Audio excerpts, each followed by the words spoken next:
This is a streaming test. 1, 2, 3, stream test.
Good evening, and thank you for joining us tonight.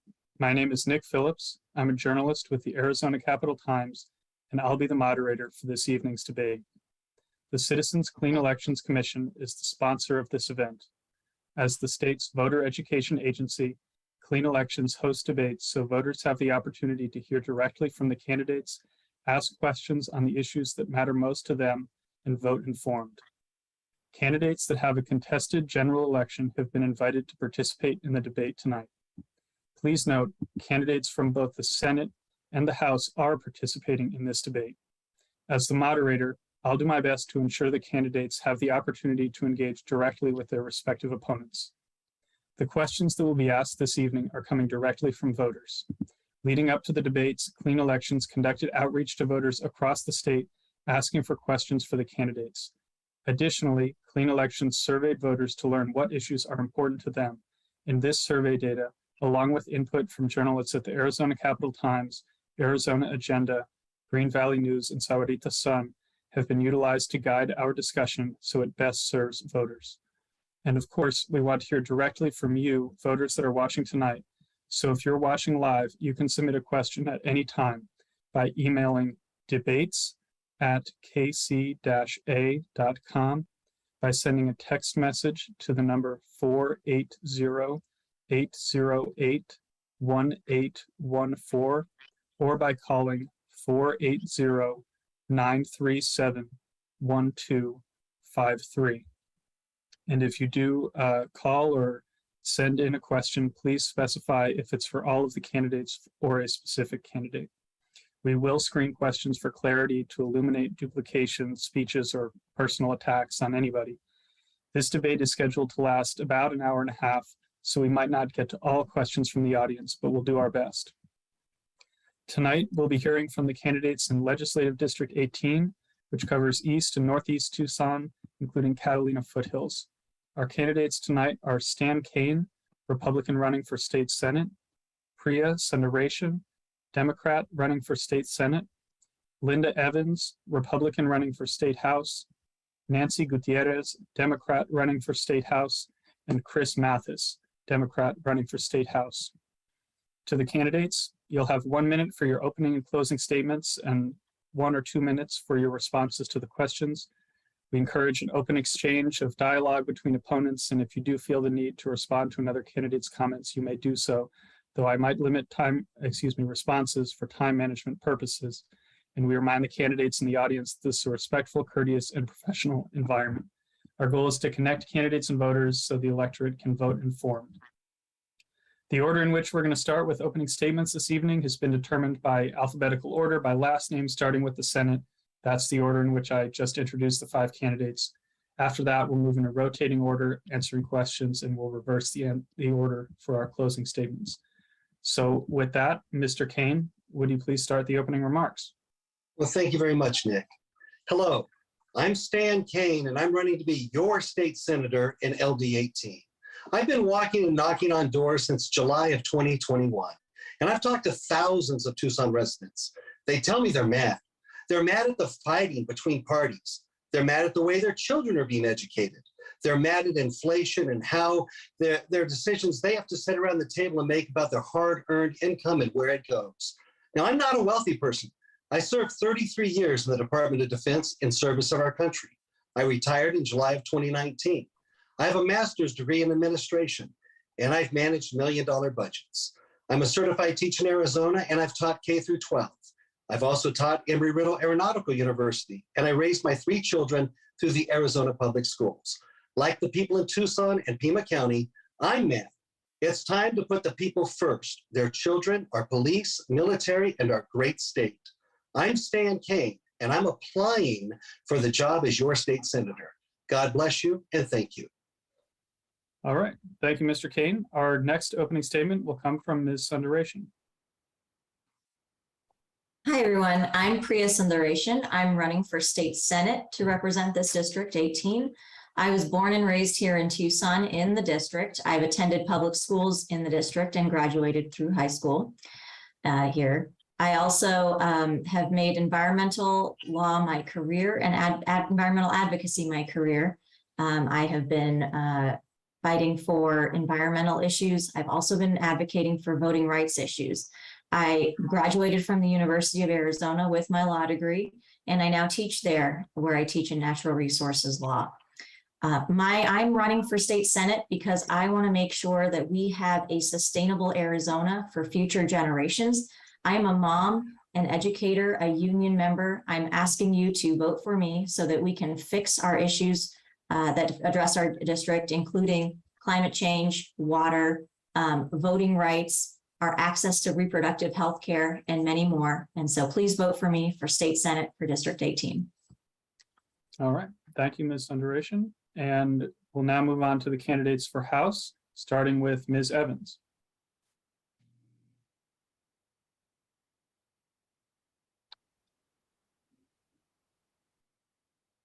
Ms. Evans, if you can hear me, we're ready for your opening statement.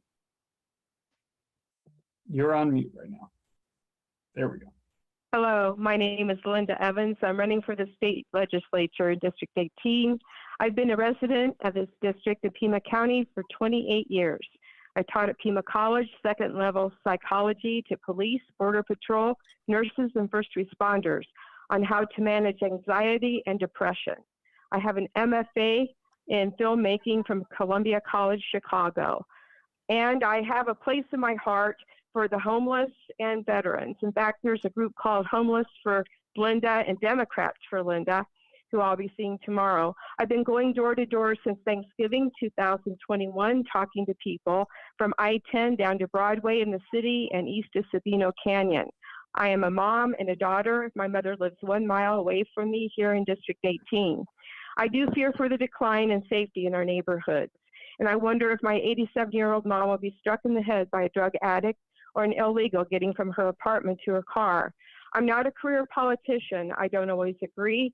I'm independent like many of you. I'm just me, but you can always reach me and talk to me. I want to tell you that when I spoke to the over 2,000 people door to door, I first showed them a map of District 18. Everybody likes to know where they are, and many don't.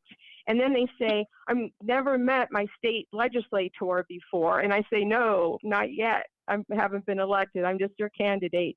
But I ask them what they're most concerned about. I ask independents, Democrats, and Republicans. Number 1 is the economy. Number 2 is crime and drugs. Number 3 are the schools. I'm running for state legislature to keep that last fragment of everything that we hold dear. It's under attack. I'm not a professional politician, but I care about the children, neighborhoods, and this beautiful land. Okay. We must elevate safety. Thank you, Ms. Evans. We are going to have to move on, but we have a lot of. We're going to have time to get to all of those issues this evening. Okay, our next opening statement is going to be from Ms. Gutierrez. Thank you. Hi, I'm Nancy Gutierrez, and I am a public school teacher and a proud union member. I've been married to my husband, Andy, for almost 27 years. And when we married, he was in the military. So I've been a military spouse, and we're very proud of that service. I've lived in Arizona almost my whole life, and we have raised our 2 daughters here. Megan and Macy have gone through the Arizona public system, as did I and my husband. I've been teaching in Arizona since 1994, and I'm a strong advocate for public schools. I'm running because I have been a lifelong volunteer, and I'm ready to take those skills and leadership to our House.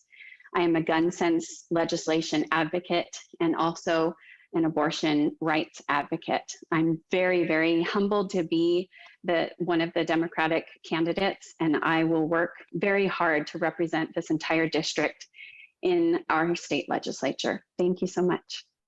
All right. Thank you, Ms. Gutierrez. And our last opening statement is going to be from Mr. Mathis.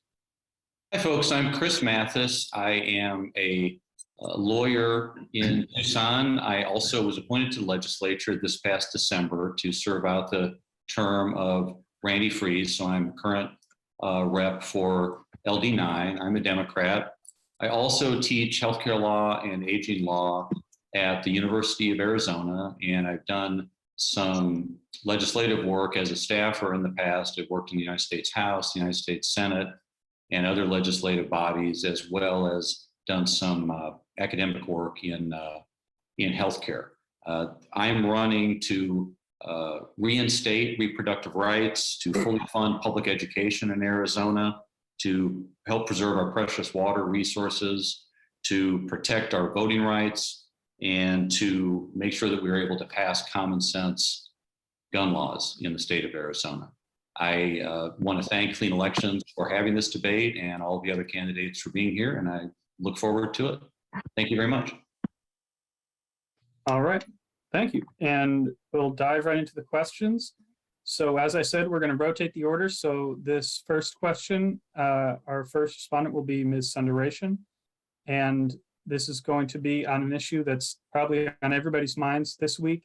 A Pima County judge 1 week ago today lifted an injunction against an Arizona law that bans all abortions except in medical emergencies. What's your stance on how abortion should be regulated in Arizona? And if elected, what action would you take in the legislature on this issue? Thank you, Nick. This is really the most important issue right now facing Arizonans because this affects half of us and our ability to control our bodies. What our county superior court judge has done is to reinstate, as you said, a law from the Civil War era. It now brings that into the modern day. We now have conflicting laws on the books. This old law from the Civil War era conflicts with laws that the legislature had passed just these past few sessions. But it does make it a very, very critically tough time to be a person who can become pregnant. And as someone who just was pregnant, I gave birth to my second son 7 months ago. So I was pregnant as I was watching the legislature pass these already draconian bills to restrict abortions, for cases of genetic issues or in, past 15 weeks. Those restrictions were already very, very extreme. Those are not moderate positions at all. I can tell you that, in this pregnancy, as I was watching those bills go through, I was pregnant and wondering when that genetic anomaly bill would take effect because I was still waiting on the results of my own genetic testing for my pregnancy to determine the health of this pregnancy. And this is for a pregnancy that I very much wanted. Similarly, the 15-week ban, past 15 weeks that the legislature passed, I did not have my first doctor's appointment in this pregnancy until the 12th week. And so all of these bills that even passed in the modern era are pretty extreme. We need to get government out of the business of restricting our healthcare and the right to control our bodies. And so I can tell you, speaking from personal experience, just having had a pregnancy, I want to make sure I have all of the healthcare options available to me, and that includes abortion as a needed form of healthcare. So our legislature should not be passing these laws. We certainly should not be reverting to laws that were passed in the Civil War era. We need to be allowing people the freedom to control their bodies. Okay, thank you. And we'll go now to Ms. Evans. What's your stance on this issue? And as a legislator, what would you do about it? Well, in our law, it talks about you cannot kill your baby before 15 weeks. So there is a time restriction on that. Actually, between the ages of 15 and 40, only 1% of our population, female population, is affected by this issue. And also 13% of Black women have 40% of the abortions. So this doesn't affect as many women as you might think. And I think that they're sidelining this issue to take precedent over the issues of crime and inflation. Also, a lot of women get psychological problems years later. I can tell you that. Maybe when they're 30 years old and so forth, they have a couple more children and then they think about that first child. I'm also against transhumanism, which a lot of people are experimenting with putting machines and human life together. And also I'm against CRISPR babies, where we take part of the genome, and the Star newspaper actually had a picture of little toddlers with, they had beards on their faces. And I'm against that also. I'm also against killing babies and dogs and kittens. So I think they're just using this to sideline all the failures of their side. Okay. All right. Thank you, Ms. Evans. Ms. Gutierrez, your stance on abortion and what you do as a legislator. Thank you. I'm not sure where those statistics came from, but I can assure you that more than 1% of the population of women between 15 and 40 are able to get pregnant. And this law affects every single person who can get pregnant. I believe that the law should be what it has been for the past 50 years, and that is that the Dobbs decision, I think, should have been codified. If I get to the legislature, I will absolutely work to codify the Dobbs decision and have the 24-week limitations. I believe that abortion is healthcare, and that these laws that take this to a pre-Civil War, before women were even able to vote, are illegal and immoral. This is forced birth, and this is the government overreaching into our private lives, which is also against the Arizona Constitution. We have a right to privacy. The government does not belong in my home, in my body. And none of the people that are having abortions are killing their babies. They are making medical decisions about their bodies. Thank you so much. Okay. Thank you, Ms. Gutierrez. Mr. Mathis, where do you stand on this issue? Well, abortion, access to abortion is a right that Americans have had for 50 years. And the fact that we've had this Supreme Court decision that overturned that right, that took away that right, is still something that is hard, I think, for many of us to understand how that was possible for that to happen. But it has happened. And so what we need to do in Arizona as a legislator, we need to introduce legislation and pass legislation that codifies what was the situation in the United States for 50 years, the Roe versus Wade decision. And if that if we're unable to do that, then we need to make sure that we have an initiative on the ballot in 2024 that does the same thing. We need to reinstate reproductive rights, reproductive freedom for Arizonans. So that's my thought. All right. Nick, I'd like to respond to that if I could. Sure. In just a moment, we're going to get our last response from Mr. Kane on this, and then if it's directed to you, we can do that. All right, Mr. Kane, your response on abortion and what you do as a legislator. Well, I want to be clear, I am pro-life, number one.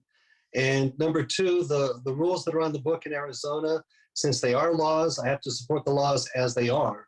I do want to address a couple of things because I hope everyone on here believes in the Emancipation Proclamation. That was also during Civil War time.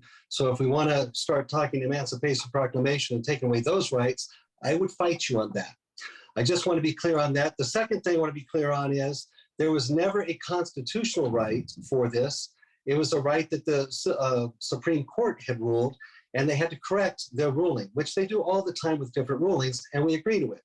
The last point I want to make on this is my body, my right. Where were all of my colleagues here when they were forcing people to inject their bodies with these COVID-19 vaccines? Nobody was standing up for the military and the veterans, who none of their exceptions were for. Nobody was standing up for the Pima County workers, the healthcare workers, the police department. Nobody was. It was their right, their body then, and you're allowing and requiring them to get injected. I am a pro-life candidate. I support the laws on the books as they are right now until we get a chance to make them more of what we could to understand all the situation. But right now, I'm pro-life and I support the books. Okay. All right. Ms. Evans, you asked to reply. You can go ahead, but Yes, please I do just just keep it want a to- brief reply to something that's been brought up. Sure. Yes, in the Constitution, we're coming across this quite a bit, where if it is not mentioned specifically in the Constitution, in the original, it does go back to the states. And that's what we're doing right now. If a woman wants to get an abortion, she can go outside of the state.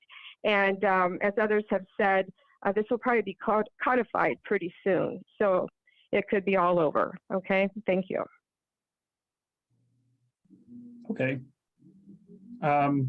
Yeah, I see Ms. Sundaration. Maybe one more reply and then we can move on. I just want to clarify that Nancy was referring to the Arizona Constitution, which does have a right to privacy within it, not the US Constitution on which Roe versus Wade was decided. So just to clarify. Thank Okay. you. I was talking about the Arizona Constitution, and we do have a given right for privacy. Okay, yeah, an issue that we might see litigated in this state, depending on how these elections go. So I'd like to move on to another subject that's also been in the news. We found out earlier this week that there won't be a ballot measure challenging the universal school voucher program that was signed into law earlier this year. How do you feel about the voucher expansion, also called ESAs, and what impact do you think it will have on public education in the state? For this question, we'll start with Ms. Evans. When I go door to door and talk to people, they're very excited about this and they want to keep it. I think that because of the curriculum that's presented right now and with the transgenderism, that they're very upset that mathematics and reading aren't being taught. And we are at a 40% low in the reading skills of students. That just came out about a couple weeks ago. So we, more than ever because of COVID, we have to get in there and help these students to learn the basics. They're not prepared for the future. And to have curriculum with all this transgender stuff is just getting in the way of them learning for the rest of their lives. Because what they learn in elementary school builds them for high school and college beyond. So the people I talk to are very excited about this voucher program, and also homeschooling because of all these changes in curriculum about the transgenderism. Homeschooling has gone up 23% in just 1 year. Okay, all right, supportive of this voucher expansion. Ms. Gutierrez, what are your thoughts? First, I want to address what Ms. Evans just said. There is no curriculum about transgender students in Arizona. There are transgender students, and I fully support them and their rights, but there is no curriculum about that. So just want to correct that. I'm devastated that that we didn't get enough signatures. I was one of those people knocking on doors for not only my campaign, but also to get signatures to stop these vouchers.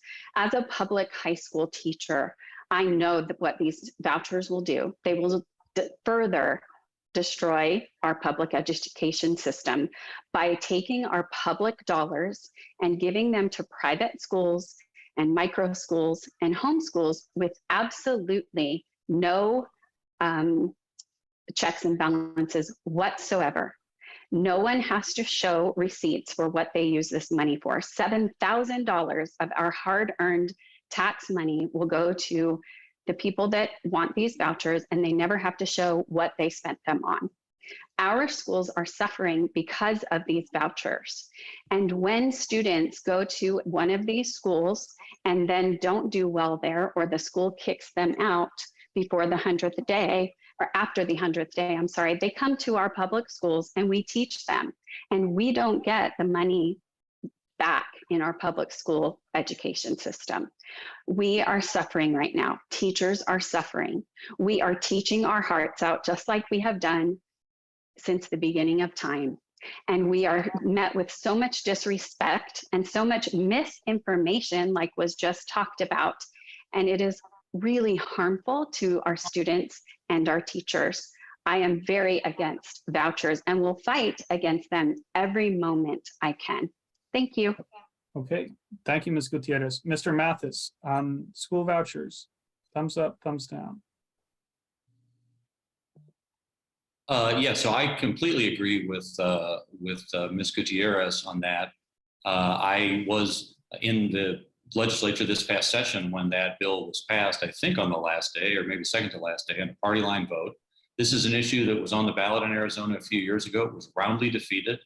The public does not agree with giving public money to for folks to go to private schools. I think the data that's come in looking at who has initially taken advantage of this voucher show that the overwhelming majority of folks are people who are already in a private school setting. So it's not like people are switching from public school to private school. They're just getting more help to go to private school. And that money is coming from our tax dollars. So it's public money that's going to support private school. And I don't think any other state in the United States has this level of vouchers. So I'm strongly against them, and will do everything that I can to fight them.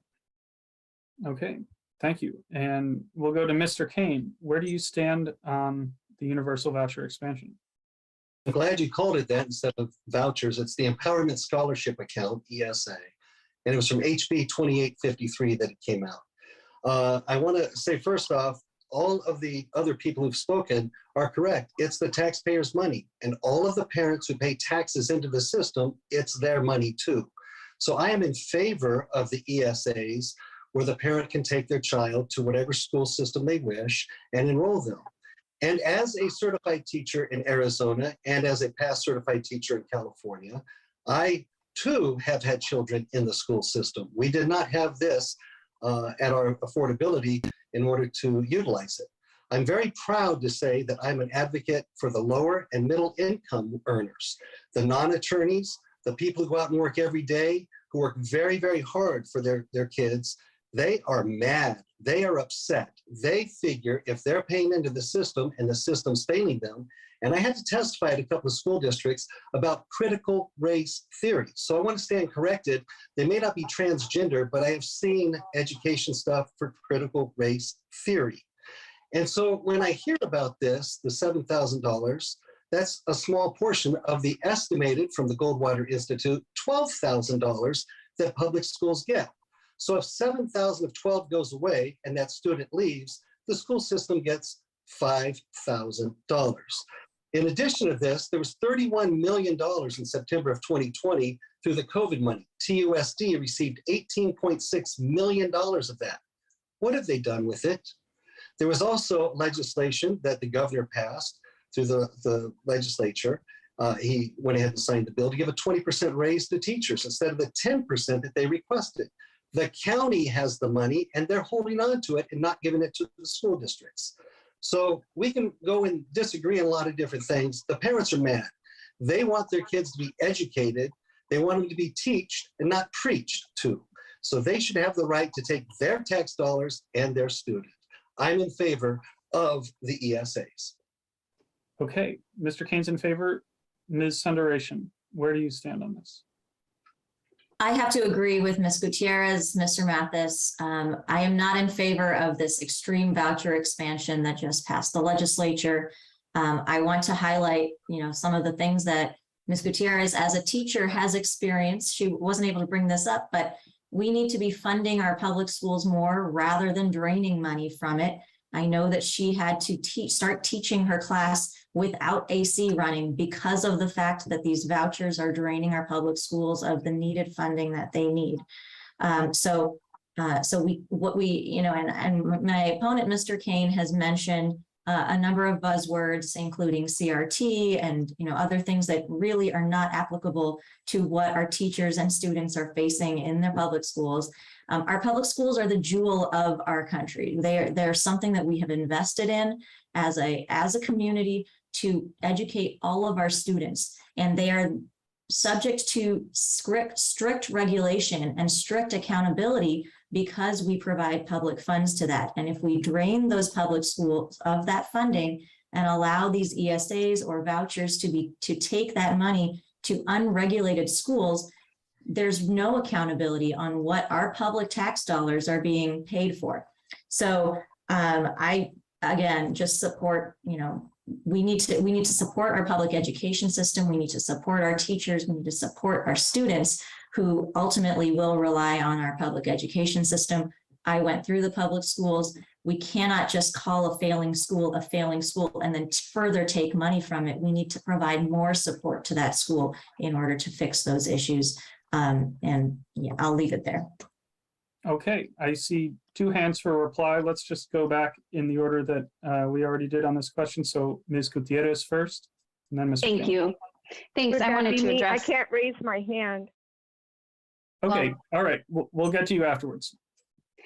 I just want to address a couple of things that were said. CRT is not being taught in schools. CRT is a college level course. It is not taught in elementary K through 12 schools in Arizona. And we don't spend $12,000 per student in public schools. And when a student does not come to the public school, the school gets $0 for that student. The school is not paid for students that are not enrolled in the school. So saying that they only lose 7,000 of 12 is simply not true. So thank you. Okay, thank you. Mr. Kane, you had something, and please do keep it to a response to comments we've had. I will. So we look at the current status of our teaching system in public schools. We're near the very bottom of 51. That includes the District of Columbia. In reading and math proficiency, 45%. I have one comment. How is this rebuttal? I'm sorry? Did you want to interrupt something? Well, that's not a rebuttal. We hadn't talked about that. You're supposed to be responding to what has been said. I am responding. I'm talking about the status of the school system and why parents are choosing to use the vouchers. If my mechanic worked on my car and only made it 45% running, would I give them a raise? Would I go back to that mechanic? Or would I want to choose the mechanic that can actually work on my car and make it work? Parents are mad. They want their kids to be educated. And that's what I'm going to support. Okay, all right. Well, we'll have a chance to, I think, expand on some of these issues in our next question. But Ms. Evans, hello, yeah. so I could go next? Yes, you can. I believe that please do keep it as a reply. Yes, I believe in talking with the parents that they're angry because they don't feel they have control of their children and that the federal government has taken control. I think because there weren't enough signatures, there is a major PR problem between the people trying to get the signatures and the parents. So if they go out and explain this to people, they can try again. Okay. All right. Well, to touch on another issue that affects education in Arizona, we've had proposals both from Democrats and Republicans at the legislative level at this point to increase teacher salaries. So can you say, do you support increasing education funding? And if so, what does the legislature need to do that? And also address what you think needs to be done with the aggregate expenditure limit, which currently sets a cap on some of the spending that our public schools can do on an annual basis. So for this one, we'll start with Ms. Gutierrez. Thanks. Yes, I absolutely think that we need more funding for public education. One thing that can be done is to repeal the flat tax that is going to go into effect in the next couple of months. That drastically reduces our state's income and it will hurt public education.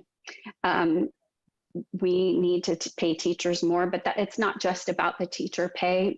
Teachers don't become teachers for the pay. We've never gotten paid very much in Arizona. We've always been towards the bottom of the country in that way. We teach because we love teaching and we care about our students. And that's why we've stayed in education. People talk about a teacher shortage. There is no such thing as a teacher shortage in Arizona. There's a shortage of people willing to take the disrespect, the low pay, and the limited resources to continue doing this job. The AEL has to be repealed. It further cripples our public education system, and thinking that something that was passed in 1980, an expenditure limit that says, in a nutshell, we can spend what we spent on education in 1980 and it's 2022 is just absurd and it's wrong. And I will do everything possible to get that repealed. And it's archaic and it does not do any student or teacher or staff member any good. Thank you. Okay, thank you. Mr. Mathis, on public education funding. Yeah, so I completely agree with Ms. Gutierrez's answer. As far as the aggregate expenditure limit, yes, it should be repealed. The idea that we have a cap on public education spend, of all the things you could cap, of all the things you could have a constitutional cap on, the public education spending would would be one of the last. Yet we have it in Arizona. This past year in legislature, we had to wait. It has to happen every year, and it should be repealed. However we need to repeal it, we should repeal it. I hope that after this past year that we might actually have some bipartisan agreement to do that. So I hope that that's the case, and I hope we're able to get that done. I think it's nuts. As far as teacher pay goes, the notion that the state of Arizona, with our vast resources, that we are paying teachers at or near the bottom, and it sort of depends on how you count. It's either 48th, 49th, 50th, 51st if you count the District of Columbia, is also nuts. And I think that we should strive to pay teachers a fair salary, pay them what they're worth. I think they should be paid as some of the most highly valued people in our society. We should strive to get at least to the median level of pay in the United States. And that's something that I will fight for in the legislature. And I just think it's unacceptable that our public education funding is where it is. I was glad this past year we were able to get some more public education funding, is fairly significant amount in the budget deal, but that is something that will not be ongoing. And I just think we need to do everything that we can to raise public education spending, including teacher pay. Okay. Mr. Kane, teacher pay, public education spending, the AEL, where do you stand? So I keep hearing the phrase, the fair share, fair amount and stuff, but let me give you some statistics, and please don't interrupt. If you disagree with them, you can raise your hand later. Teacher pay in Pima County averaging. Now there's the beginning and there's the seasoned person, depends on the certification, whether you're working with different special ed courses and stuff like that. Average salary is $52,385. Now you have to remember, a school year is 180 days. That's not a full-time day. That's not a full-time salaried position. And even if a teacher works an additional 30 days, that's 210 days out of a 365-day year. But let me just answer, because I believe in one thing: follow the money. I defy anyone to go on TUSD's website and find out how much money the superintendent of that district makes. It's well over $240,000. And that's sickening compared to how much a teacher makes. I want to be very clear. Teachers need to be paid a living wage. They also need to be held accountable for their work, but they also need to be not having to provide supplies for their room and for their students. This is coming out of their own pocket. $8.5 billion in this last budget, Chris will tell you, was allotted for education. That's one of the largest allotments ever. 8.5 billion with the B dollars.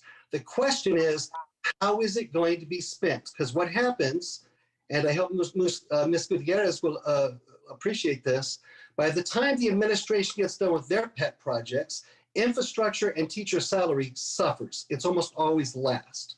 So I want to follow the money. I want to make sure we have well-educated, well-teaching teachers, well-paid teachers. As far as the aggregate spending limit that's there, I want to look at that and I want to address it. I will never give a blank check statement to say, let's just repeal it. I want to find out the good, the bad, and of course the ugly of it. But I will say I disagree with it going back to 1980. We need to have some checks and balances, because if we follow the money, public education gets a lot of money from a lot of sources, and we are very bad at tracing the money. For example, the COVID money, $35 million is being spent on a facility that City of Tucson took over in 2018. This is a facility that's already there as a prior bowling alley, and they're using education dollars through COVID to spend on that. Why? Okay. I'm one of those advocates that want to trace the money. I will always be an advocate for the low and middle class people, and their kids deserve to have answers. I will follow the money. I will look at this aggregate spending limit, and I will say we need to make sure teachers are respected. Okay, thank you. Next, we'll hear from Ms. Sundaration. Great. I again want to uplift what Ms. Gutierrez and Mr. Mathis said in their answers. I also want to remind everyone that this past year we had a $4 or $5 billion surplus for the state of Arizona.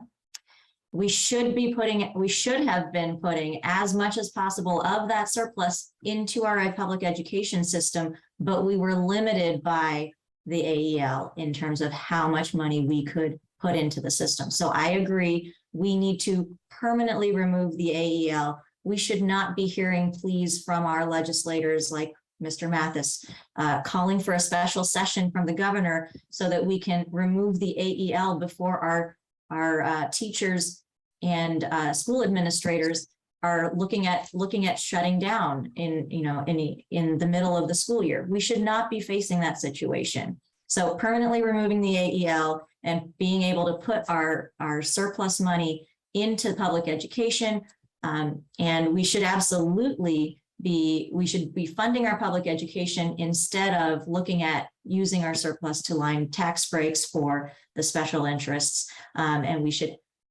have to say, I agree with Mr. Kane. Let's pursue waste, fraud, and abuse with the spending of our public monies. And that includes tax breaks, that includes spending of funds into special interests like that. Okay, thank you. And finally, Ms. Evans, where do you stand? Teacher pay, public school funding, and the AEL? Yes, this is something I think we can agree on. Candidates go through, they showed us graphs, and it was really embarrassing to see how the teachers got the very last. They should get the first. I agree with them on that. Okay, all right, thank you. Our next question has to do with the economy. Arizona has one of the highest rates of inflation in the country, and the cost of housing is rising quickly in many parts of this state. What will you do to work for legislation that addresses the cost of groceries, gas, and housing to help families make ends meet?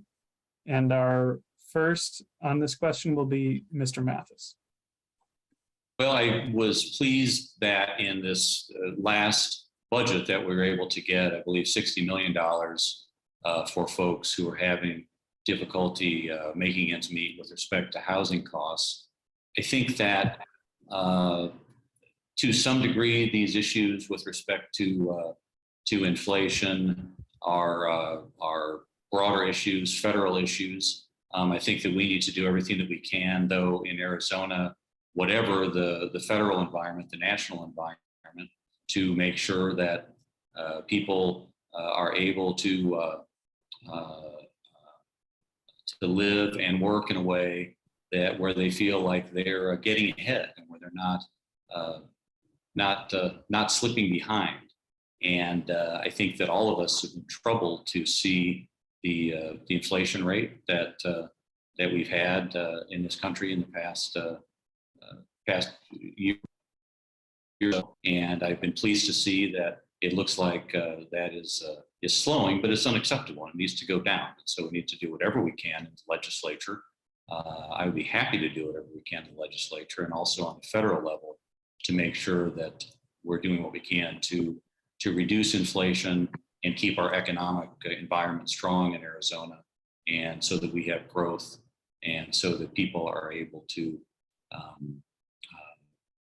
keep and find good jobs, raise their families in the manner that they would like to. Okay, thank you. And Mr. Kane, what can the legislature do about inflation, the rising cost of living that Arizona families are facing? Well, for a federal issue, because there's a lot of things that come in play with that, then it trickles down to the states. But I do want to address some of the things about housing costs. About half the people in Tucson own their home, the other half rent their home. And if you look in 2021, the average price of a home was about $278,000.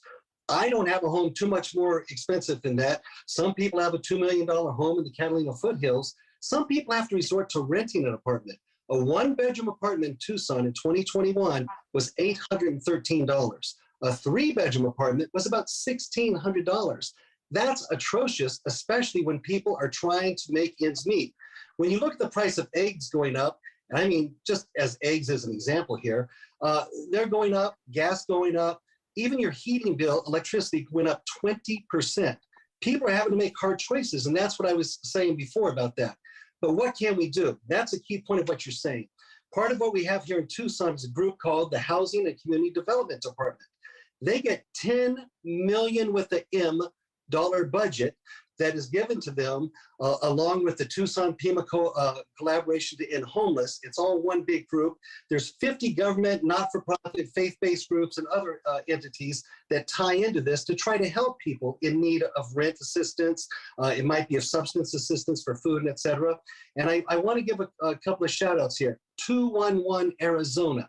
A lot of people don't know what that is. If you're having problems with shelter, with fuel, with treatment for your children, you can call 211 from any Arizona phone and be hooked up to services, and they'll link you up to help you.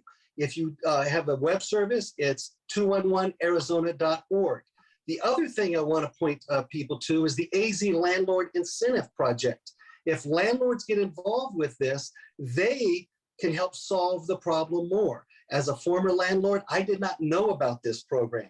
Had I known about it, maybe I could have gotten involved with it and helped the issue some. Here's a couple of things that are happening right here in Pima County locally. The Arizona Landlord Incentive Program and the 211 Arizona. We have to remember people need a place to live with dignity and pride. And I hate to keep sounding like a broken record. There's not a lot we can do to affect the federal impact on prices with gas prices and with the way they subsidize not growing corn, not releasing milk.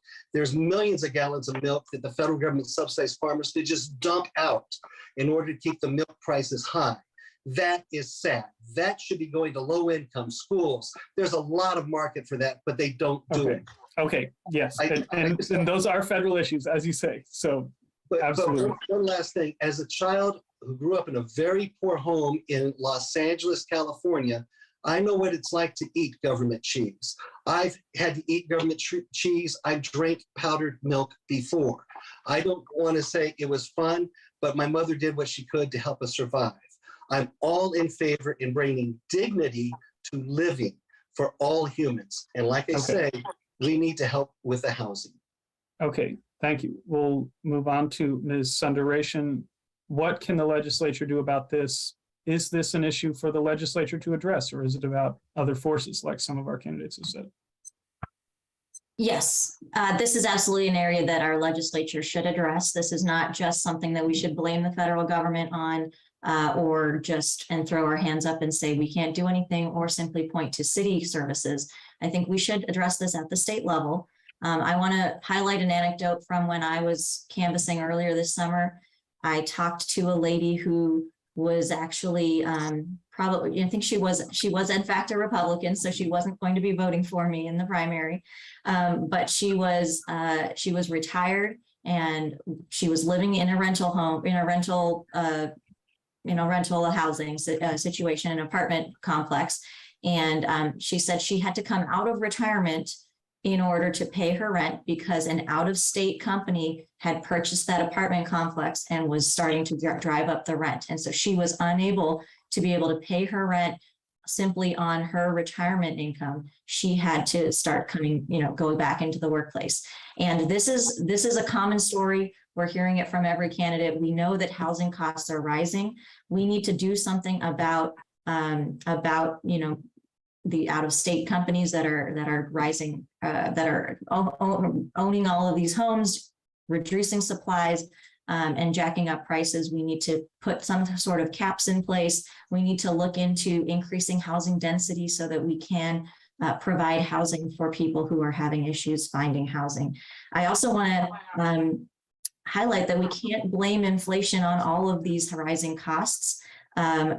Gas costs were up earlier in the year, and then oil prices went down and gas prices stayed high. So we need to recognize the role that corporate greed has played in keeping these prices high. And I know there are attempts at the federal level to look into the windfall profits that companies made during the pandemic. I think we should take a look at that at the state level as well. Okay, thank you. And Ms. Evans, what, if anything, can the legislature do about inflation and cost of living? Okay, there's certain licenses that the state controls, not all of them.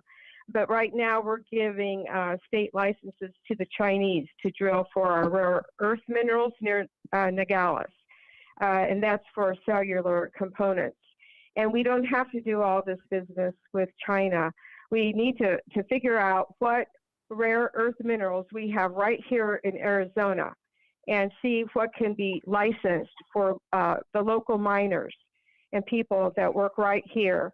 Also, I think with a small local business, we can do more to help them. I'm very upset, you know, I don't know why, but I always have been about the homeless. And I also have it in my heart for the veterans, and I talk to them all the time. And the veterans are just one step away from being homeless all the time. And I just fear for them. They're not on drugs.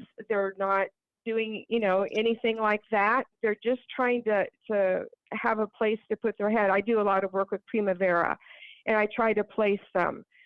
So this is something that we can do in the city, but I'm not for high density, because a lot of these people tell me they want to impress upon me. 2 years ago, I had a job. They're in between.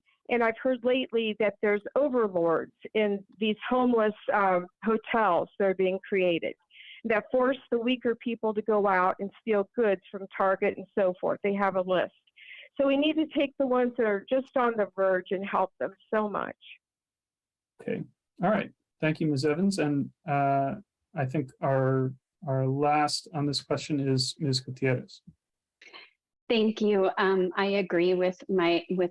Sundaration and Mr. Mathis about the things that they mentioned. And I would add also that we can definitely raise the minimum wage to at least $15 an hour, because making under $15 an hour, someone can work full time and not be able to afford their housing. I know that a one-bedroom apartment in Tucson is now $1,000 a month, because my daughter just rented one. Her first apartment is $1,000 a month, and that is a lot of rent to pay for someone who's just graduated college and has their first job.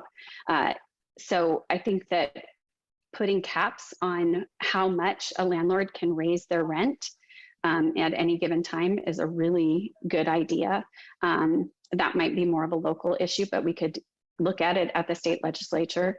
And I think this is where unions can come into play, because unions really do fight for good pay and benefits. So I'm a union advocate because they do fight for this and it is equitable. But also I would say at this legislative level, we need to make sure that we keep funding for access so that every child has good quality health care, dental care, and mental health care. We need to keep postpartum care for at least a year for new moms. And that needs to be paid for by the state. Thank you. Okay. Thank you, Ms. Gutierrez. And for our next question, we're back to the beginning. So Mr. Kane, we're going to start with you on this one. Where do you stand on Arizona's laws that prevent municipalities from regulating short-term rentals such as Airbnbs? Should these short-term rentals be allowed to operate in residentially zoned neighborhoods? Well, I used to be on the HOA board of directors in my old neighborhood. I was the treasurer for it. And this issue came up because it was a fairly new neighborhood, 4 or 5 years old. And a lot of the homeowners had issues with people renting their homes as an Airbnb, parties happening, trash, noise, you name the gambit. I'm not going to go into the whole thing. And so we as an HOA had to tackle this issue as well. So to cut to the chase of it, is somebody's had to suffer through some of this issues. I believe that we do need to look at the regulations that regulate HOAs. And I just lost you, I think. Did I lose you? Did I lose you? Yeah, I think you're still here. Okay, something's happening with my phone. Can you see me okay? Yes. Okay. So what I want to say is we do need to regulate it, because even though a person may own a home, they need to look at what's happening to the community. So I'm in favor of making sure we regulate it. Now, if you were to say, what are the regulations? I don't have that handy as far as what I would try to put on it, because I'm not the most experienced person. I want to get some information from other people as well. But the bottom line is we definitely need to look at it because it's not just that one home that's impacted, that's an Airbnb or a short-term lease. When I say short-term, I'm talking like 30 days or less. It does impact. So we need to look at that because, as I said, my people are pretty upset at what's going on in their community. Okay, thank you. Our next answer, I see from the nodding, I think we might have some bipartisan agreement on this one. We'll see. We'll go to Ms. Sundaration next. We sure do. Yes. And I hope my Republican colleagues in the Senate similarly feel that way. I agree. We do need to regulate short-term rentals that are really exploding in our area and are preventing people from accessing affordable housing. There are different ways that we could do this. I know that folks in the legislature have introduced some legislation to appropriately tax these short-term rentals to reflect the benefit that the owners of these rentals, the rental housing are benefiting from. So we need to make sure that the state is reaping the benefits or some portion of the benefits, and then being able to help provide supplemental housing assistance to people who need it. But the question, Nick, you asked was about preemption. And what really that is something that I do care strongly about. We see this in a number of situations where the state legislature has preempted our municipalities, our county level authorities from regulating in the public health and in the interest of their constituents. This is true. So in this case, it's preventing these local level authorities from regulating on housing issues. This is the case with things like passing gun control measures. This is the case for natural gas hookups. We need to return some local authority back to the local levels so that and not as the state prevent that laboratory of democracy from occurring. Okay, thank you. Ms. Evans, short-term rentals, state regulation, what do you think needs to be done? Well, I think most HOAs are taking care of that on their own and have been for the last couple of years. I'm not that familiar with the subject outside of that. If it's not being done, there should be some sort of regulation, of course.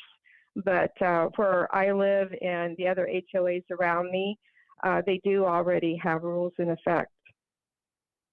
But do you think that Arizona's laws, which for the moment prevent municipalities from regulating short-term rentals, should stay in place, or would you support a move to give municipalities the power to do that?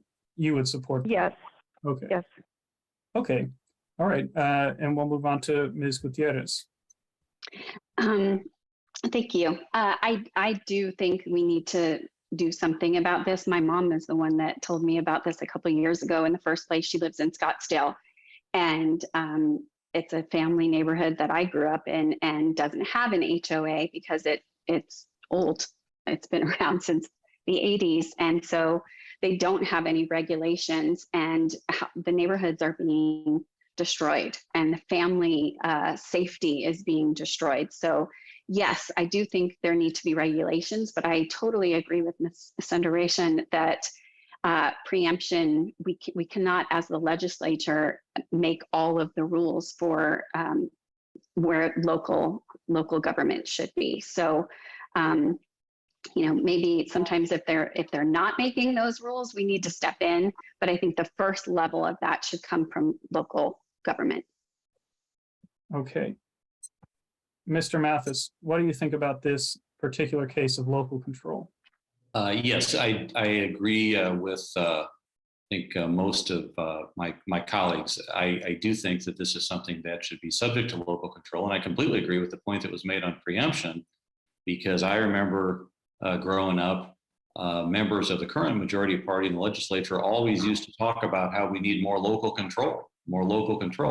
And now we have a situation with this issue and others that Ms. Sundaration mentioned, that the localities, our counties are preempted from making their own rules. And that's something that needs to change. But yes, I totally agree that we need local control over the short-term rentals.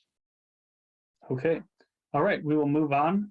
Republican lawmakers this year put more than $500 million of state funding into border security projects.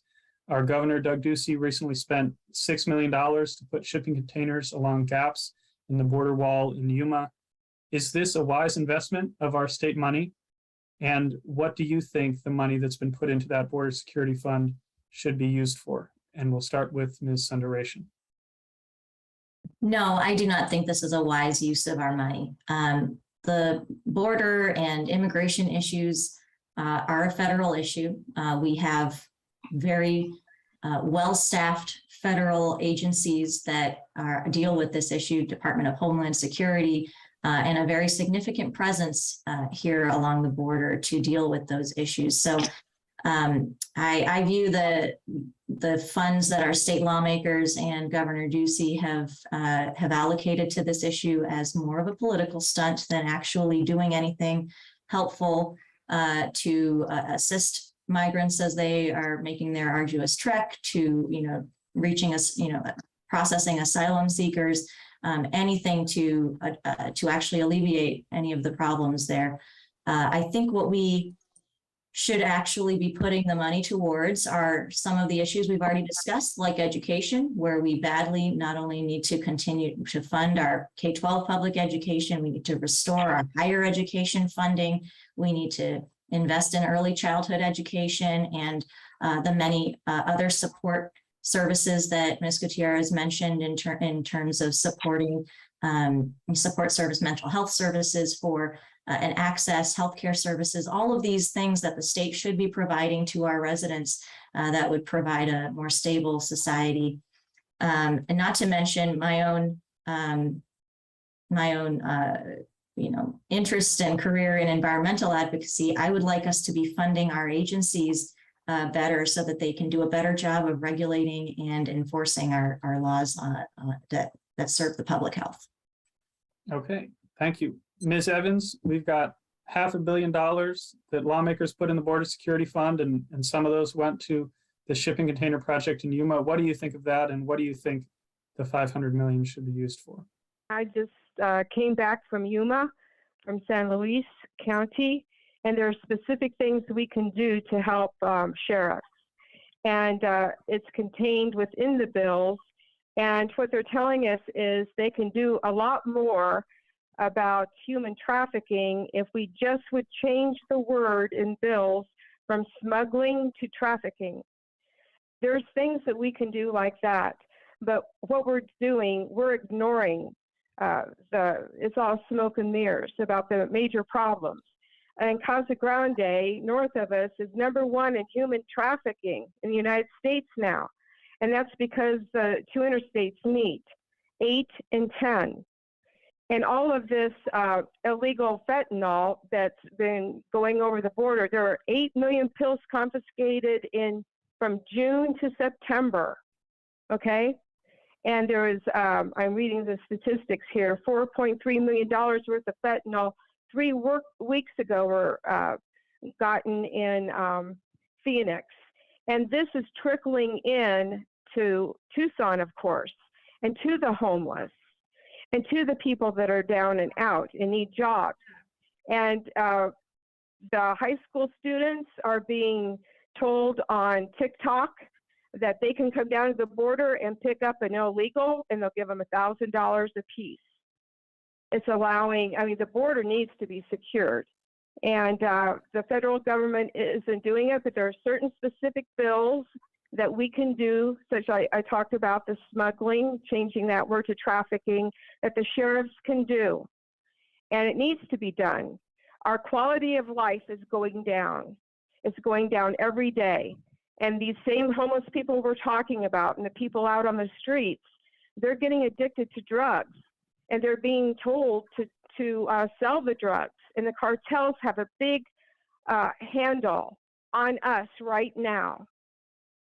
And so, yeah, we have to put more money in. And the way that they describe these, the barriers that Ducey put in, they were describing them as crates, which makes it sound like wood. What they are, they're train cars, and they're stacking them. And it's at least stopping certain entrance areas around Yuma so that the sheriffs can go forward and do their other job. Okay, All right, thank you, Ms. Evans. Yeah, to clarify, I'm speaking about the shipping containers that were placed in the vicinity of Yuma earlier this year. We'll Yeah, go I next saw to, them, and they are train cars. That's what they are. okay. They're All right. made of steel. Yes, definitely. They're definitely metal. All right, we'll go to Ms. Gutierrez.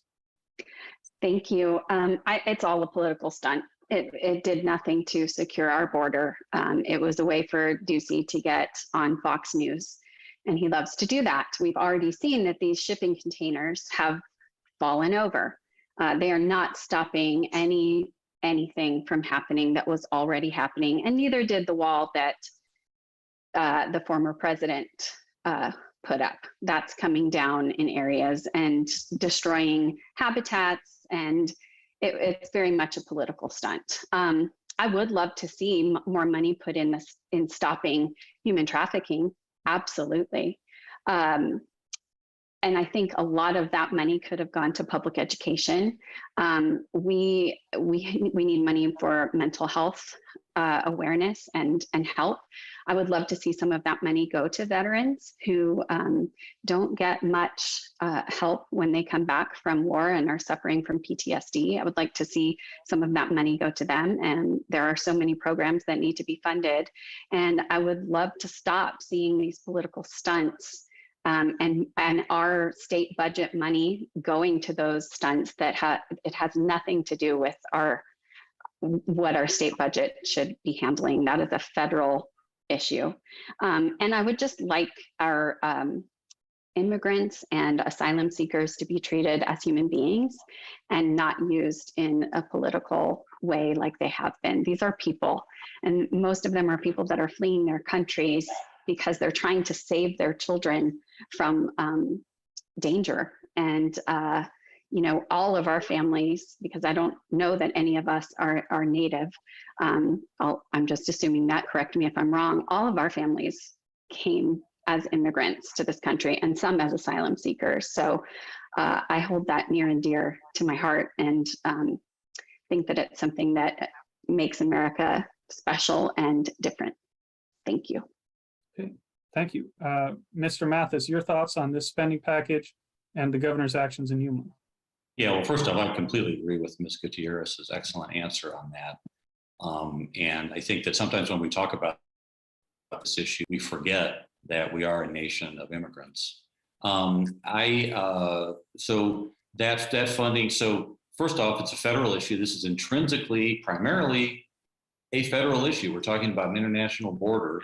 So I very much agree with Ms. Sundarashan's remarks on that. And as far as the spending, this is something that was part of the bipartisan budget. I think the reality is there wouldn't have been a way to get a budget passed without spending of this nature. I think we did have some success in making sure that it wasn't more spending. And I think it's also clear that whatever the nature of the shipping containers, there is a significant effectiveness issue with them, which is reflected in the images that we've seen of them. And I completely agree that it was a political stunt, and I would prefer if going forward, this is something that was not included in our budgets. Okay, last on this question, we'll go to Mr. Kane, the border spending package and the shipping container barriers in Yuma, smart move or political stunt? I agree with it because the federal government failed us. All of my colleagues are correct. This is a federal issue, but when the federal government fails us, the state needs to make sure the state property is not being trespassed upon, and the county sheriffs are elected to enforce those laws. Now, I do want to mention a couple other things since people brought up different stunts. I would bet almost everybody on this call and listening has a lock on their door at their home. If not, they may have a wall around their home and it may have a lock. If you don't think walls and locks work, please take off your locks. I think they deter. Now, do I think the shipping containers are going to prevent? No, they will deter because you cannot get 100% of the stoppage. I want to make it very clear, one last point. I support our Border Patrol. I spent 33 years in the Department of Defense in defending our country. And I fully believe they're trying to do what they can with their hands tied with the way this administration is doing it and providing all the stunts they're doing. Our border czar has been to El Paso, to a very secluded area, and not to where the problems areas are. I applaud our legislature, including Mr. Mathis, who understood the measures of working across the lines. You may not get 100% of what you want, but if you get a lot of what you want, that's success. And as your state Senate rep, I will also go across the lines to try to get the best deal possible for my people. I support it. Okay, thank you. We'll move on to another issue that's very important in this election. Arizona faces a severe water shortage. This year, the legislature set aside $1 billion to go out and find new sources for water. The governor wants that to go towards building a desalination plant, potentially in Mexico. Is that a good idea? And do you think the state should be doing other things to find new sources of water as well? For this, we'll start with Ms. Evans. I went to the convention center where they had an excellent presentation. The mayor was part of that. And we've been actually ahead of the other states about water. This remains our number one issue. And as I was going door to door, I was talking to people in the rain for 4 days in a row, not too long ago. And they said, well, we do have a water problem. So we're not capturing the water that's coming off of the mountain. There's so many different things we can do. And one of the things we can do in our yards is to not grow grass. Some people are trying to do that here, and I only have in my own yard things that can sustain themselves, or they die, or I dig them out and something else pops up that is sustainable here. Also, I believe we have to do something about our electrical grid. And we're putting so much emphasis into electrical things, but our grid is not safe. As we see with the asteroid that was luckily destroyed, those things can pop up at any time. So to me, we have to work on our water and also our electrical grid. Okay, thank you. Ms. Gutierrez, what are your thoughts on this idea of a desalination plant? What are your other ideas for bringing more water to Arizona? Sure. I do think first we need to understand that we are in a water crisis. And I appreciate the legislature putting money in the budget to work on this. I do not agree with the desalination idea. And most water experts are saying that it will be way too expensive and it has to go so far that the money is just exorbitant. We will never get that money back and have enough of the water to make a difference. So there are lots of water experts out there, and Ms. Sundaration is much more of an expert than I am. But yes, we need to conserve. That won't make up what we need to do. We need to regulate all of our state's groundwater, and we need to look at the agricultural industry. Like I said, I'm not an expert, but there are experts out there that I would want to learn from and talk to. And I think those are much better and more efficient routes to go as far as the water is concerned. And I think that's a much bigger concern than electricity or asteroids. Okay. Mr. Mathis, you were there in the legislature as this bill was getting crafted. What do you think of the idea of putting the money towards a desalination plant, and what other ideas do you have? Desalination wouldn't have been, I think, in the Democratic caucus, our first pick and our first and what was really the focus, I think, at least at the initial version of this legislation. But as we progressed, and this was touching on the previous discussion, this was a situation where the only way to get this legislation passed was to have bipartisan support. And so we did work quite a bit. I serve on the NRU committee, the Natural Resources, Energy and Water Committee. And so we were able to get to a point where we had at least really fairly significant amount, I think from our perspective, of conservation spending. At least $400 million of spending on conservation. There is still the bulk of the spending went to augmentation. Desalination is one. approach that's discussed. It sounds like the technology is there, but as Ms. Gutierrez mentions, there's just the cost seems to be prohibited. There are some other ideas as well. I think one of the things that I liked about the package is the change that we made in our water financing authority. So it puts us in a stronger position physically to negotiate with other states, which is something that we're sorely going to need to do. And yes, we are in a historic drought, and this is an issue that is existential for us. And one of the things that I'm hoping we're able to do in the next session is to do something that wasn't included in this package, and that is to address our groundwater situation, which is something that's needed to be done for a long time, and I hope we're able to get it done this time. Okay, thank you. Mr. Kane, your thoughts on this issue? Well, yesterday I had the privilege of attending the Southern Arizona Water Users Association meeting, as well as Priya was there as well. And it was interesting to see all the facets that were in the actual bill. It's not just the salination. I support exploring different ideas, including salination potentially, because if you recall in time when they first talked about the CAP, oh, that was going to be very expensive. We can't afford it. And so a lot of negotiations happened with that. One thing we found out with that is that at certain levels of the water in the reservoir at Lake Powell and Lake Mead, certain things start to kick in. And one of the things that's starting to kick in now for Arizona is we need to reduce our water usage from there by 21%. In comparison, California does not have to reduce at all. So we need to be smarter and follow the money and see what can be done. And I think Chris hit the nail on the head. It wasn't just the salination that was put in that bill. There were several other things. 41% of our state's water comes from groundwater.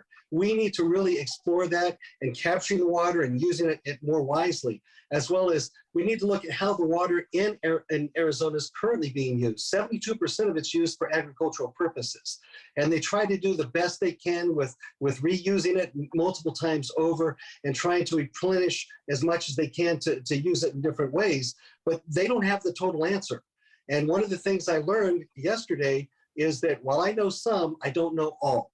So I'm always willing to learn more. And Chris, I think what you all came away with in the budget was good. To answer your question directly, Nick, I do support the salination, but it's not the only thing I support. And at the same time, I want to thank the Southern Arizona Water Users Association. They're a non-political group. They don't take sides, but they have very well-educated people talking about this very important thing. And lastly, I use water to live. I need the water too, just like everybody else. So this is near and dear to my heart. Okay, thank you. Ms. Sundaration, I know you've studied some of these questions for a little while, and you'll have the last word on this question among our candidates. And I love getting the last word. I actually am really heartened to see the bipartisan agreement on a lot of the issues, on a lot of this that we talked about just now. I have to wholeheartedly agree with Ms. Gutierrez and Mr. Mathis on what they talked about. But I also want to point out Ms. Evans focuses on rainwater harvesting, and I think Mr. Kane as well. There's plenty that we can do at our local levels and within municipalities to continue to conserve water. We've done a lot of conservation to begin with. You know, we know in Tucson that we've moved away from lawns towards xeriscaping, and there's a lot of other cities across the state that we can really encourage to do that. But the bigger fish is elsewhere. As Mr. Kane pointed out, we've got to address the other sources of water, the other uses of water. And so there's a lot of low-hanging fruit that we can really address through conservation and efficiency.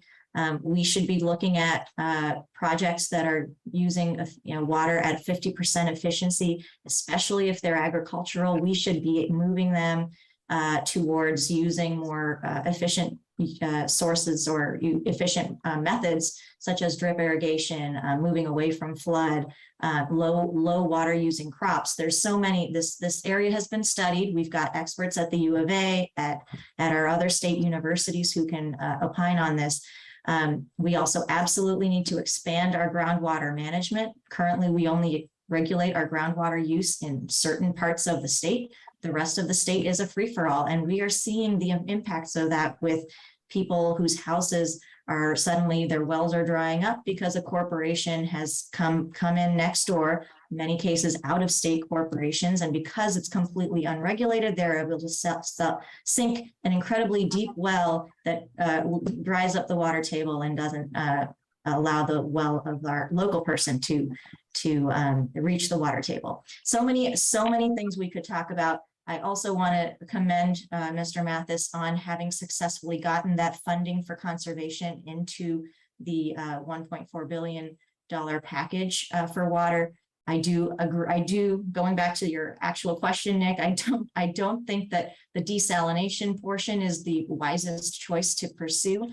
This is, we're in a water crisis. We cannot mention our water crisis without mentioning climate change, because climate change is worsening the drought that we are experiencing. It will continue to be a drought into the future. This is not a temporary thing. We need to look for permanent water solutions.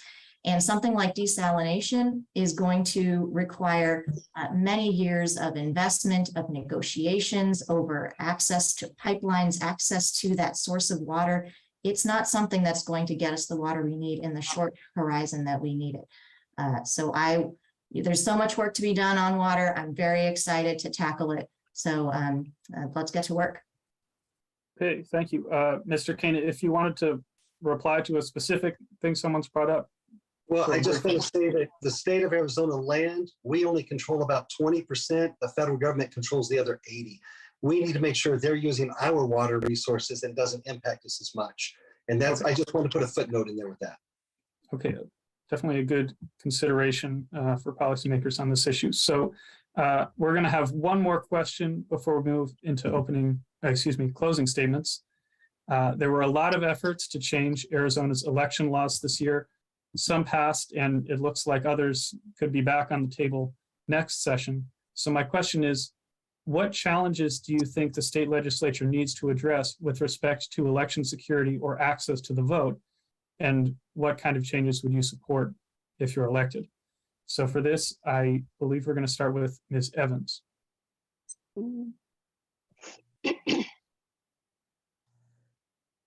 Well, I think that with our election process, we have to pay more attention than ever. We are, after all, using voting machines, and it's been shown that they can actually change a vote. In fact, back in Jimmy Carter's time, he said as president that he was very concerned about voting machines back then. When we have things coming across our computers saying your password has been compromised and so forth, why are we so surprised that that could happen with our voting integrity? I think it's just common sense that we do more about our elections and make sure that it's not hooked to the internet and it's not being compromised by foreign entities. Okay, thank you. I realize I think we were supposed to start this question with Ms. Gutierrez, so I apologize for the mistaken order, but Ms. Gutierrez, we'll go to you now. That's okay, thank you. Well, we've proven time and time again that our elections are extremely safe. They are as safe as they can actually possibly be, and many audits proved that. So I think that what we're doing is perfectly safe. We need to protect the early mail-in voting, and we've proven that as safe. Most people in this state, I think it's over 75% of this state votes with mail-in ballots, and they are quite safe. I want to protect the right to vote, and it should be easy and convenient in Arizona. Many voters are not able to go to the polls on the day of the election, and I do not think it would be okay to force them to have to do that. I will do everything in my power to make voting always safe and convenient. I do think we could add some measures such as same-day voting registration, and maybe even automatic voting registration when people get a driver's license. Our elections are quite safe, and we need to make sure people understand that there is no fraud. There was no fraud in the last election, and that is just facts. Thank you. Okay, thank you. We'll go to Mr. Mathis. Well, I completely agree with Ms. Gutierrez. We should be doing everything in the legislature that we can to make it easier to vote, not harder to vote. And one aspect of what happened this past session is, fortunately, we were able to, while some, in my view, bills that made it harder to vote got through, we were able to stop a lot of those because, as it turned out, there wasn't support from the majority for a number of those bills. And so I was pleased to see that. And also, I believe it is the case that this past primary election, not only did we see the overwhelming number of folks who voted in the primary voted by mail, but there was a bipartisan group. And it was overwhelming percentages. So I was pleased to see that. The reality is we do this stuff in Arizona as well as anyone in the United States. And when we went back and looked at the 2020 election results, I think we just proved that. So I'm proud of how we do it here, and we need to protect our system. Okay, thank you. Mr. Kane, what are the challenges that the legislature should address? Access to the vote, election security. What would you do if you're elected? The number one thing we have to look at is our voter rolls. They're the people who are allowed to vote. The county recorders are the one who maintain those rolls. I just recently used the voter rolls, which I'm allowed to as a candidate, to send out direct mails to people who are specific people in our district to invite them to an event. I was surprised to see how many people were no longer in the location they were at just a few months ago. I was also surprised to see that we have an active voter in LD18 who's well over 100 years old, and she went to the poll in person to vote. So with that, I want to say the voter rolls need to have better integrity to them, and they need to be fleshed out. We have the technology to do it. You've heard all the people on here. When a person dies, that information is given to the county. Just feed it over to the voter rolls, remove the person from voter rolls. It's that simple. It's very easy to do. If somebody sells their home, that information is recorded by the county assessor. That information goes to the county recorder. They can remove that person not living in that home anymore. If they buy another home, reside somewhere else in the county, you then make sure they get a voter registration notification to update their voter registration. There can be some active measures on that. But I do believe in the voter rolls. Voter ID is another thing that I truly believe in, because when I go over to the library to get a library card, I have to show ID to get a library card. When I go over to the hospital to go have blood drawn, I need to show ID before I go in there. Those are not measures to prevent somebody going. It's to make sure they are who they are. Also, I believe in in-person voting. Though some people can choose to do absentee voting, I'm also a proponent of that, because our military who are deployed, they need to have a mechanism, and their vote needs to count. And their vote needs to count just as much as anybody else. Anybody who's handicapped and has a doctor's note that says they can't go out to the polls to vote, by all means, give them the opportunity to do an absentee ballot via the mail. The other thing that I would come into play is all of the voter people, because I was also an observer in the 2020 election, all the people working the polls, they try their best, but there needs to be a little bit more education on how to work the polls, what's allowed, what's not allowed with that. I understand they have limited time to do their job, but we need to invest to get them better educated. Just like Ms. Gutierrez was saying, the education is the key here. Without educating the poll workers, they could give some bad information to people, and we need to make sure that they are educated. So voter rolls need to be updated. Voter ID required. In-person voting, I would support a holiday to make sure people get time off from work and they're not prevented from going to vote. So there's some options for you. Okay, all right. Thank you, Mr. King. Ms. Sundaresan, what are the challenges that Arizona faces in this regard, and what actions would you take as a legislator? Well, I do want to circle back to what my running mates, Ms. Gutierrez and Mr. Mathis, have said. Arizona is very fortunate in that we have a very safe, secure, accessible program in place for voting. We have done this for decades. Vote by mail is at the heart of it. This is and I'm also happy to report that we vote paper ballots. So there are no machines changing the votes. There's a paper record for every single vote. And so that really just underlines how safe and secure our voting processes are, how much hard work our county recorders and elections departments have put into making sure that our elections go smoothly in Pima County. This past This past primary election was the first election that we moved to a vote center system. And they did such an amazing job of making sure that that switch occurred smoothly. What I would say is that our challenges are really stemming from conspiracy theories that are trying to undermine our confidence in our election system, where there is none to be had. We can be safe and secure in the knowledge that our elections are run by professionals and who are doing their job diligently and faithfully.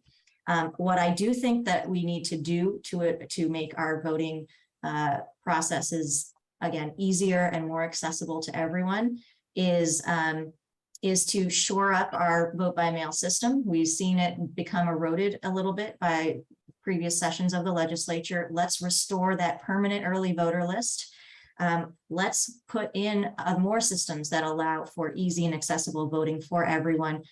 Vote by mail is so important for people who live in rural areas, people with disabilities, people who are working multiple jobs or working just difficult jobs, people with children, people who just need to be able to sit down at their kitchen table and fill their ballot out, and we have the time to devote to go all the way from the top to the bottom and research every single candidate and proposition so that they are participating fully in our democracy. Let's look at automatic voter registration, same-day voter registration. Let's also eliminate this arbitrary distinction between state and federal ballots.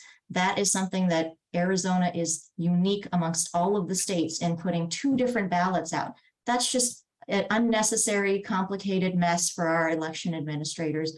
We should trust in our voters and trust in our election systems.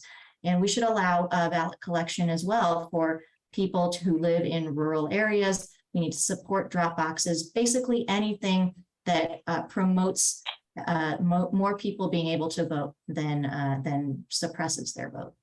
Okay, thank you. All right, well, that was our last question this evening. So now we're going to go straight into closing statements. And as I mentioned, we'll do this in the reverse order. So we'll begin closing statements with Mr. Mathis. So first of all, I'd like to thank you, Nick, and Clean Elections and all of the other candidates for participating in the debate tonight. So democracy is about people working together to solve tough problems. And as we've discussed tonight, we have a lot of tough problems.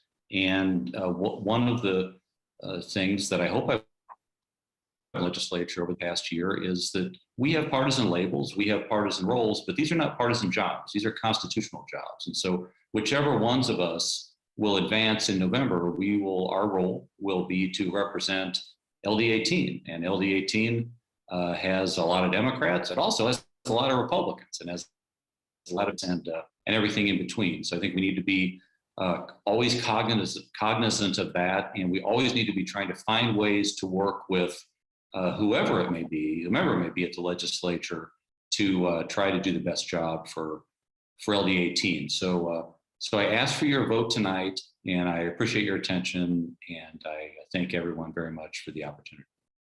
All right. Thank you, Mr. Mathis. Our next closing statement will come from Ms. Gutierrez.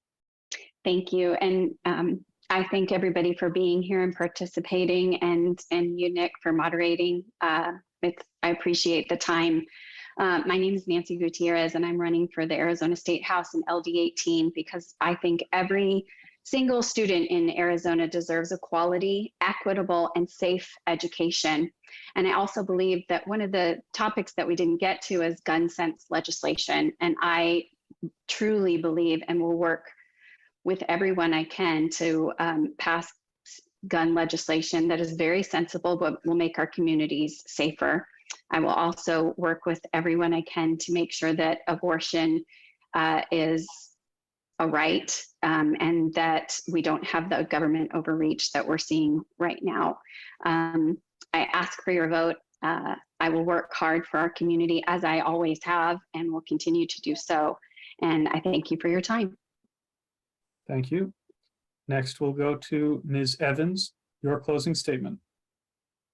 Yes, I'm very disappointed that we did not cover crime.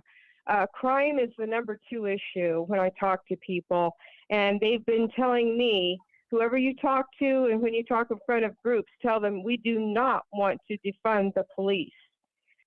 they are not getting responded to when they have a problem. And this is atrocious. This is terrible. I went to a Flowing Wells community group where Laura Conover was there. And we have a graph of all the things that happened as far as crime in a chart. And at the very end, she has absolutely no prosecutions of any of these. No prosecutions at all. And they want people to put online all of their problems, all of anything that happens to them. They want them to put them online. This is terrible. This is non-responsive. And we do not have a safe neighborhood around LD18. Also, in precinct 126, which is above River Road, we have lovely houses that have become crack houses. Nothing is being done. They're rented out over the season for $2,500 to $3,000 a month. And it's because they're crack houses and everybody knows it. Something has to be done with crime. And this is in District 18. I just want to say that my name is Linda Evans, and I welcome your vote. Independents, Democrats, Blacks, Asians, and Hispanics, whose party has left you. Let's come together. We need checks and balances. There are 2 legislators for Legislative District 18. Let one balance the other. After 10 years of no representation from the other party, I ask for your vote. Linda Evans, your common sense candidate. All right. Thank you. Okay, and we'll move on. Our next closing statement from Ms. Sundaration. Thank you, Nick, and thank you everyone for being here, and thank you to all of the voters who submitted questions for us to answer. I'm Priya Sundaration. I'm running for State Senate. I'm your Democratic nominee, and I'm asking for your vote. I am a mom, a union member, an educator, an environmental advocate, and a voting rights advocate. I want to fight for the people. I also want to make sure that Arizona leads in renewable energy. I want to make our water crisis, I want to address it through conservation and efficiency. I want to address climate change, fund our public education, make voting easy and accessible to all.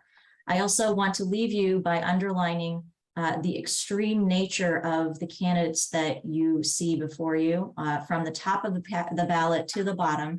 The Republican Party has nominated people who are endorsed by Trump, such as Carrie Lake, Blake Masters, all the way down to the ballot. I want to urge you to vote Democratic for the Democratic candidates from the top to the bottom, because the alternative is too extreme. We need to fight to keep our freedoms to control our own bodies, to make our own reproductive choices, our healthcare choices. We need to make sure that the government stays out of those decisions. So it is up to you to choose people who are fighting for your rights. Okay, thank you. And we'll go to Mr. Kane for our final closing statement. Before I make my statement, I want to say the United States Constitution says we're a republic. Nowhere does it say democracy, and I support that. Now for my closing statement. I want to let you know I'm Stan Kane, and I'm hoping you hire me to be your state senator in LD18. As I've said, I'm just like you, your neighbors, your friends, and your family. And I'm mad about the condition of our country and how we're so divided. Too many labels are created and placed on people, and that just adds to the division. We are all Arizonans. We are brothers and sisters in God. Let's treat each other with respect and dignity. Tonight, you heard about some of my views and what I stand for, and you can visit my website, az4 and my last name, Kane.com, to learn more. I'm not going to dishonor the memory of my mother by resorting to name calling or bashing anyone. I applaud everyone tonight for being respectful. And I thank Nick, and I thank Clean Elections. I'm Stan Kane, and I place Arizona's future in your hands. I've earned the approval of both political parties through my clean election contributions and signatures. I am the only candidate who's a clean elections candidate that you can choose from in this race. I know you're mad. I'm mad too. So let's work together to make Arizona the standard for the rest of the country. I thank you, and God bless you. Okay, thank you. And with that, we'll conclude our debate this evening. To all of our candidates, we thank you so much for participating. To the voters, we thank all of you who took the time to watch the debate tonight and inform yourselves before the November 8th general election. As a reminder, the voter registration deadline is October 11th and early voting begins on October 12th. All registered voters can participate in the general election, and we encourage you to visit azcleanelections.gov for official, accurate voting information. Thank you and have a good evening. Thank you, Nick.